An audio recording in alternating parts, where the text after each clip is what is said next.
एक वक्त की बात है कि एक दूर दराज जंगल में एक खूबसूरत झील के किनारे एक छोटी सी बस्ती आबाद थी।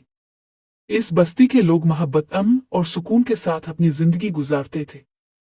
बस्ती के करीब एक पुरस्रार पहाड़ था जिस पर एक जालिम जादूगरनी रहती थी। वो जादूगरनी बेहद ताकतवर थी और उसका दिल पत्थर जैसा सख्त था।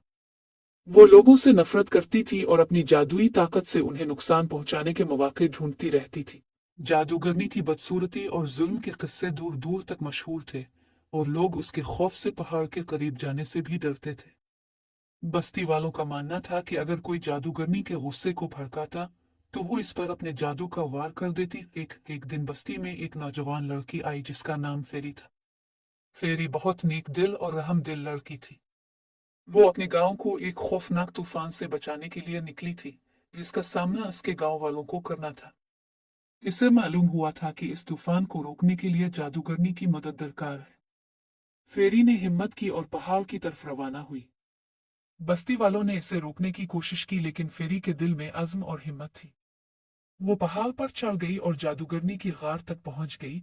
जब जादूगरनी ने फेरी को देखा तो इसने एक जोरदार कहकहा लगाया और कहा, कौन है जो मेरी गार में आने की जुर्रत कर रहा है? क्या तुम्हें मालूम नहीं कि मैं कितनी जालिम हूँ? फेरी ने बगैर किसी खौफ के कहा, मैं जानती हूँ कि आप कितनी ताकतवर हैं और मैं आपसे मदद मांगने आई हूँ। मेरे गांव को एक तूफान ने घेर लिया है और सिर्फ आप ही इसे रोक सकती हैं। जादूगरनी ने हैरान होकर फेरी की तरफ देखा। इतने बरसों में किसी ने भी इससे मदद मांगने की जुर्रत नहीं की थी। फेरी की मासूमियत और उसके दिल की सच्चाई ने जादूगरनी को हैरान कर दिया। कुछ लम्हों के लिए जादूगरनी सोच में पड़ गई। फिर उसने कहा, मैं तुम्हारे गांव को तूफान से बचा सकती हूँ, लेकिन इसके बदले में तुम्हें अपनी जिंदगी कुर्बान करनी होगी। फेरी ने कुछ देर के लिए सोचा, फिर उसने कहा, अगर मेरी कुर्बानी से मेरे गांव के लोग बच सकते हैं तो मैं अपनी जान देने के लिए तैयार हूँ। फेरी की कुर्बानी और उसके दिल की सच्चाई ने जादूगरनी के दिल को नरम कर दिया। इसकी आंखों में आंसू आ गए और इसका दिल पिघलने लगा।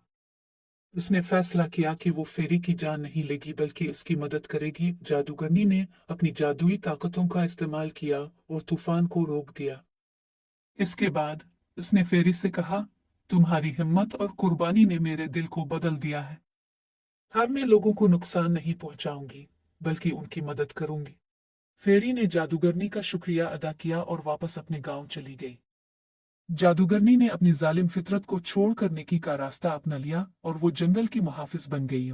यूं फेरी की बहादुरी और सच्चाई ने न सिर्फ इसके गांव को बचा लिया बल्कि एक जालिम जादूगरनी के दिल को भी बदल दिया।